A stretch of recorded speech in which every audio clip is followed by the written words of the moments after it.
Hello students, आज हम pteridophytes के मेंबर इक्विसिटम को पढ़ेंगे।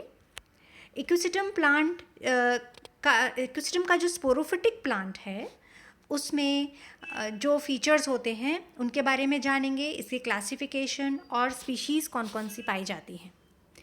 सबसे पहले इक्विसिटम को हम कॉमनली जो है वो हॉर्स टेल के नाम से जाना जाता है।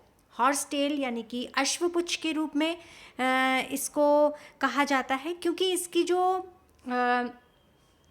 टेक्सचर है वो बहुत ही खुरदरा होता है, क्योंकि इसमें सिलिका का डिपॉजिशन होता है, जिसकी वजह से ये इसका टेक्सचर ऐसा होता है। और इसी वजह से इसकी जो राख होती है उसको बर्तनों को चमकाने में भी काम में लिया जाता है, यानी कि इसको स्कोरिंग रैशेस के नाम से जाना जाता है।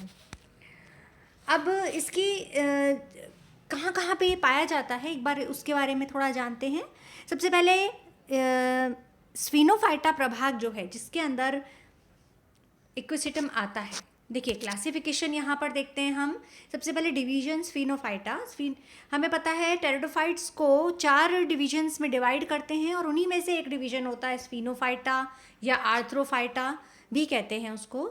तो स्फीनोफाइटा जो है उसकी क्लास कैलेमॉप्सिडा, फिर ऑर्डर इक्विसिटेल्स, फैमिली इक्विसिटेसी और जीनस हम कर रहे हैं इक्विसिटम। इक्विसिटम जो है वो स्फीनोफाइटा प्रभाग का एकमात्र जीवित वंश है और इसकी लगभग 30 जातियां पाई जाती हैं। यह ऑस्ट्रेलिया और न्यूजीलैंड को छोड़कर विश्व के सभी भागों में पाया जाता है और इसकी जो अधिकतर जातियां हैं वो हमें नॉर्थ टेम्परेट रीजन और टेम्परेट रीजन्स में, ट्रॉपिकल रीजन्स में और साउथ टेम्परेट रीजन्स में पाई जाती हैं, यानी कि उत्तर शीतोष्ण क्षेत्र नॉर्थ टेम्परेट रीजन, फिर उष्ण कटिबंधीय क्षेत्र यानी कि ट्रॉपिकल रीजन्स, और उसी तरह से दक्षिण शीतोष्ण क्षेत्र में भी पाई जाती हैं। अब वर्ष भर इसमें अलग अलग प्रकार की जातियां होती हैं। देखिए अगले वाले स्लाइड में हम देख रहे हैं इक्विसिटम आर्वेंस है, फिर इक्विसिटम डेबाइल,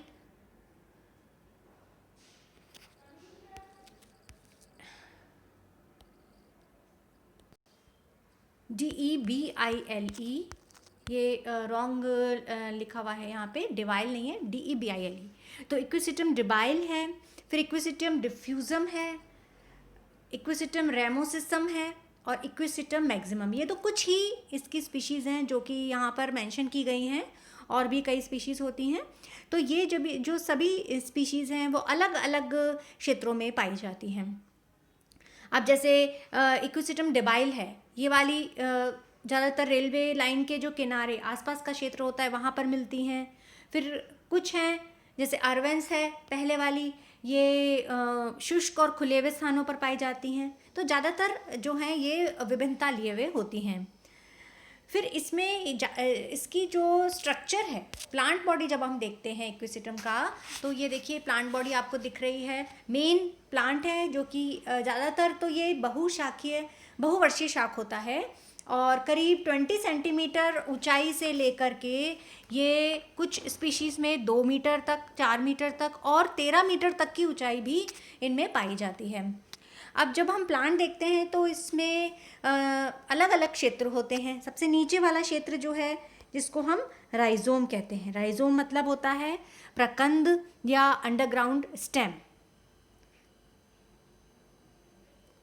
उसे राइजोम कहते हैं।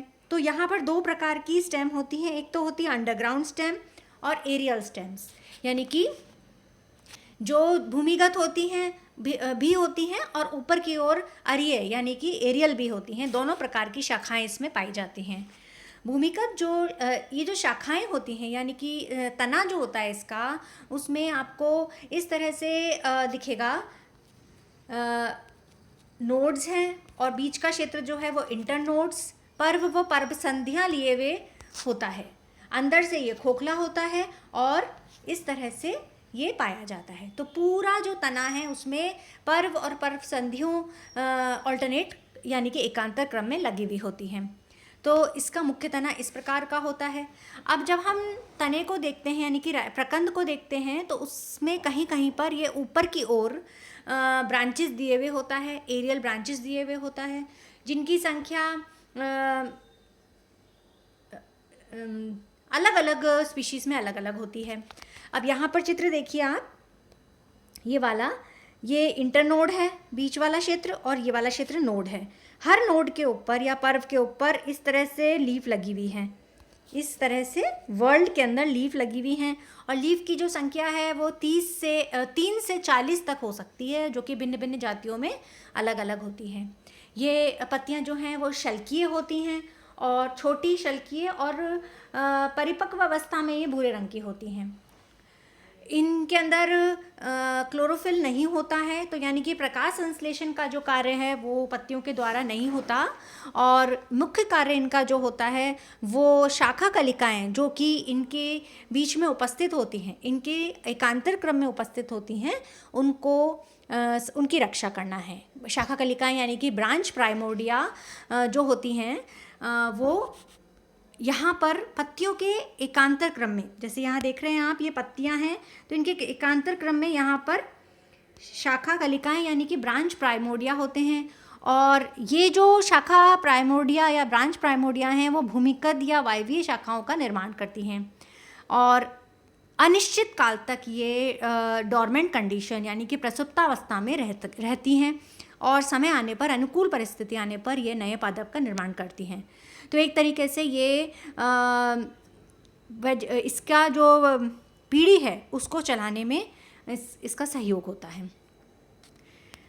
अब हम जब शाखा की बात कर रहे हैं तो इसमें अलग अलग स्पीशीज़ हैं, जैसे कि इक्विसिटम अर्वेंस है। अर्वेंस को देखते हैं, उसमें 2 तरह की शाखाएं होती हैं। पहली होती है फर्टाइल ब्रांच, और जिसमें कि फर्टाइल ब्रांच जो है, जो आपको ये वाली दिख रही है, ये ब्रांच जो दिख रही है ये अशाखित होती है, दिख रही है यहाँ पे कोई शाखा नहीं है, रंगहीन होती है और अल्पजीवी होती है। और इसके शीर्ष पर एक शंकु, ये शंकु बना हुआ है, शीर्ष पर एक शंकु उपस्थित होता है, जो कि बीजाणुओं के प्रकीर्णन के बाद यह मृत हो जाता है, यानी कि जब स्पोर्स डिस्पर्स हो जाते हैं इसमें से, उसके बाद ये वाला पार्ट जो है, पूरा पार्ट ये ख़त्म हो जाता है। तो एक शाखा तो ये हुई, और दूसरी शाखा जो होती है वो स्टेराइल ब्रांच होती है। स्टेराइल ब्रांच जो है वो ये वाली शाखा है। स्टेराइल का मतलब होता है कि जिसके ऊपर कोन उपस्थित नहीं होते, पर बाकी सभी प्रकार की शाखाएं होती हैं। ये हरी होती है, क्लोरोफिल युक्त होती है, और अत्यधिक शाखित होती है। कायिक शाखाएं इसमें पाई जाती हैं। यह बहुवर्षीय होती है, और पादप के लिए इसमें प्रकाश संश्लेषण का कार्य यही शाखा करती है। तो ये तो एक स्पीशीज़ है जिसमें कि ये 2 प्रकार की होती हैं। कुछ ऐसी स्पीशीज़ भी होती हैं जिनमें कि वायवीय शाखाएं दोनों ही एक समान होती हैं, क्लोरोफिल दोनों में ही क्लोरोफिल पाया जाता है, और दोनों पर ही शंकु पाए जाते हैं। तो इस तरह से विभिन्नताएं हम देख सकते हैं। फिर इसमें नीचे जो रूट्स हैं, रूट्स मतलब जड़ें जो हैं, वो यहाँ पर अपस्थानिक जड़ें होती हैं।